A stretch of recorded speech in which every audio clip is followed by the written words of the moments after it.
تمہارے درد سے تمہارا رب واقف ہے، وہ چاہتا ہے تم صبر کرو تاکہ اور مضبوط ہو جاؤ۔ وہ امتحان جتنا سخت لیتا ہے اتنا ہی قریب ہوتا ہے تاکہ تم سمجھ جاؤ تمہارا اپنا کون ہے۔ اس کے لیے کچھ بھی ناممکن نہیں ہے، بس وہ چاہتا ہے تم یقین کی ڈوری اس سے باندھ لو تاکہ وہ تمہیں بہترین سے نواز سکے۔ تم چاہتے ہو کہ تمہیں تمہاری چاہت مل جائے، تم پہلے اس کی چاہت کو اپنی چاہت بناؤ، پھر تمہیں اپنی کسی چاہت کی ضرورت نہیں رہے گی۔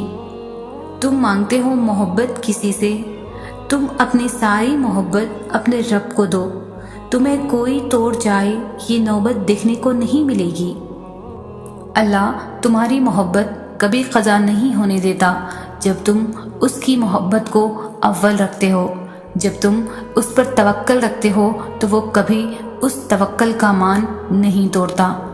ہاں وہ جانتا ہے کس کے لیے صبر کرنا کتنا مشکل ہو رہا ہے، پر جو تمہارے لیے سوچ رہا ہے تمہارا یہ صبر اس کے سامنے بہت معمولی ہے، کیونکہ وہ امتحان انہی سے لیتا ہے جو اسے پیارے ہوتے ہیں، جن پر اسے مان ہوتا ہے کہ یہ آخری وقت تک مجھے منائیں گے اور مجھ سے مایوس نہیں ہوں گے۔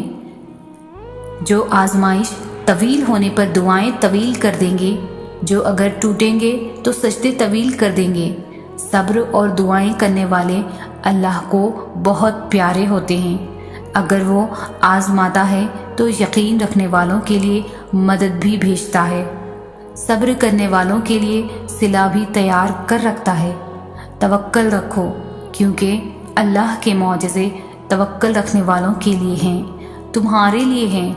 جس طوفان سے تم اندر ہی اندر لڑ رہے ہو نا، یقین کرو یہ بھی تھم جائے گا، اور جس طرح طوفان کے بعد قوس قزح آتی ہے، وہی قوس قزح تمہارے دل میں بھی اطمینان کی صورت میں بن کر آئے گی۔ تمہیں سکون قلب نصیب ہوگا اور تمہاری تمام دعائیں قبول کر لی جائیں گی۔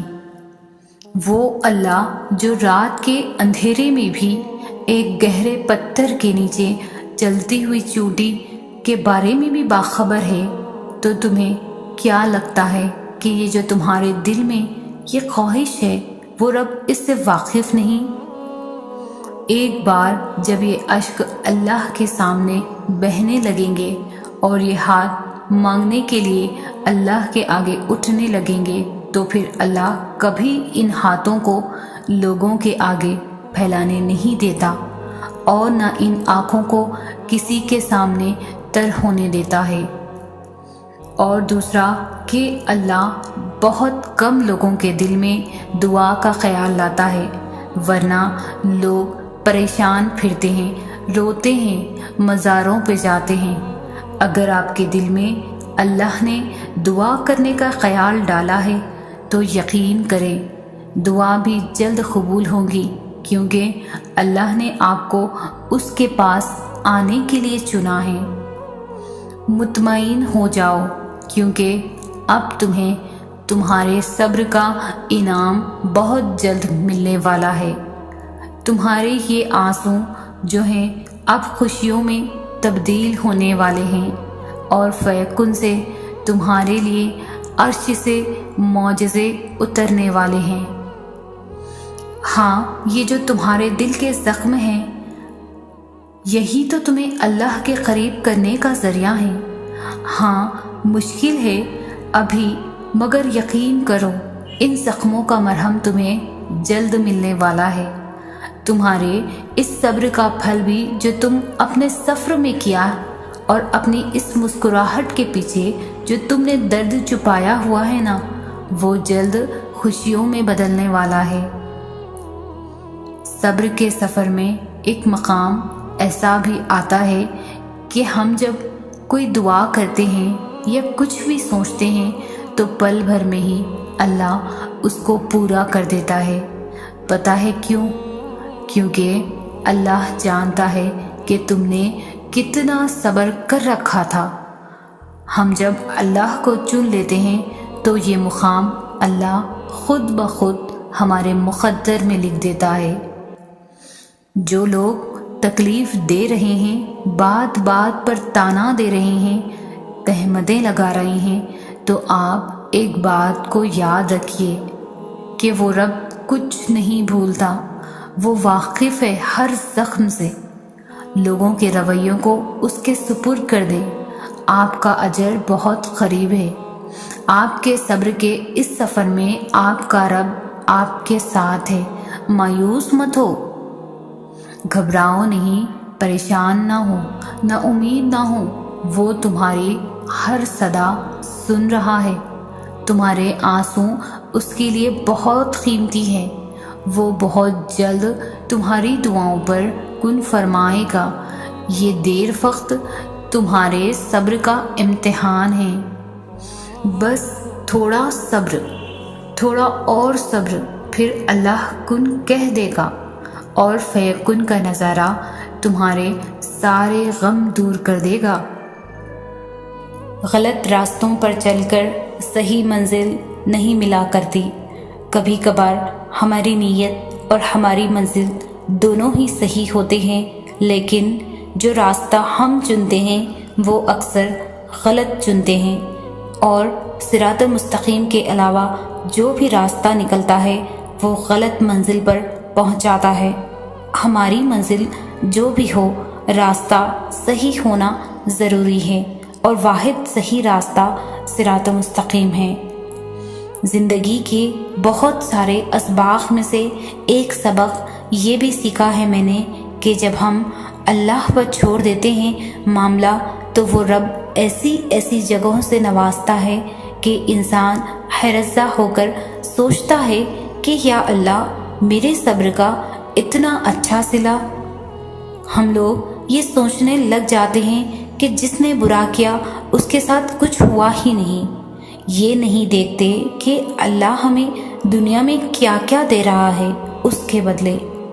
اور جہاں تک بات ہے اگلے کے مکافات عمل کی، تو وہ اللہ بہتر جانتا ہے کہ کب کس کو کیسے اور کیا سبق دینا ہے۔ صرف ایک بار دل بڑا کر کے اپنا معاملہ اللہ پر چھوڑ کر دیکھیے۔ صبر وقت گزرنے سے نہیں آتا، صبر رونے سے نہیں آتا۔ جتنا مرضی خوش رہنے کی کوشش کر لو، جتنا مرضی ہنسنے کی کوشش کر لو، اور خود کو تسلی دو کہ سب ٹھیک ہے، وہ تکلیف اس وقت کے لیے تو کم ہو جائے گی، مگر دل کے اندر ہی کہیں خاموش ہو جائے گی۔ صبر تب آتا ہے جب صبر دل سے کیا جاتا ہے، مجبوری سمجھ کر نہیں، فرض سمجھ کر۔ صبر تب آتا ہے جب تم خود کو یہ سمجھا لیتے ہو کہ اسی میں اللہ کی رضا ہے۔ تم صبر اللہ کے لیے کرو اور اللہ تمہارے صبر سے تمہارے ہی غم دور کر دے گا۔ اگر اللہ کا حکم نہ ہو تو انسان فریاد کر سکتا ہی نہیں، یعنی دعا میں ہاتھ اٹھانے والے آپ نہیں ہیں، بلکہ وہ اللہ ہے جو آپ کو خود تک لایا ہے، وہ آپ کو دعاؤں تک لایا ہے۔ کبھی سوچا ہے کہ فلاں چیز کی چاہت سے بھی پہلے بھی کیا آپ اللہ کے پاس اسی طرح جاتے تھے، ہر روز روتے تڑپتے گڑگڑاتے؟ کیا پہلے بھی اسے اسی طرح مناتے تھے صبح و شام؟ اگر نہیں تو جواب سیدھا اور آسان ہے۔ اللہ آپ کے اور اپنے درمیان ملاقات کے بہانے بنا رہا ہے تاکہ آپ اس سے ملنے جائیں، چاہے کوئی بھی آس دل میں لیے، کیونکہ وہ تو آپ کا اپنی طرف آنا دیکھتا ہے، پھر چاہے غرض کوئی بھی ہو۔ اگر تم معجزات کی تلاش میں ہو تو سنو، معجزے تب ہوں گے جب تم اپنے رب کی قدرت پر اندھا اعتماد کرو گے، جب تم سب وسوسے نکال کر یہ یقین رکھو گے کہ وہ رب کوئی نہ کوئی راہ نکال ہی دے گا، جب تم خود کو اس کی رضا میں مکمل ڈھال دو گے، جب تم اس کے آگے سر تسلیم خم کر دو گے، جب تم اپنی خواہشات سے زیادہ اس کے حکم کو اہمیت دو گے اور اس سب کے بعد تم اپنے نصیب کے معجزے دیکھ پاؤ گے۔